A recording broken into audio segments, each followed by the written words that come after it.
দুর্ভিক্ষের হাহাকার শুনে সে ছুটে আসে, তার প্রাসাদ ছেড়ে প্রজাদের পাশে।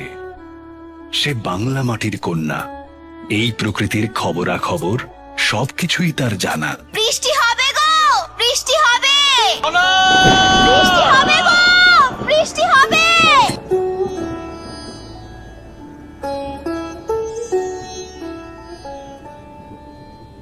আমি গণনা করে দেখেছি সোমবার প্রাতঃকালই যাত্রার উপযুক্ত সময়, তাই আমি সোমবারই যাত্রা করব।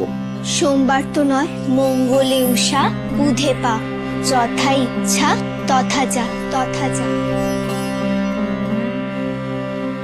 পরবর্তী গল্পটা আপনাদের সকলেরই জানা। বরাহর আদেশে তার পুত্র মিহির খনার জিহবা কেটে দেন।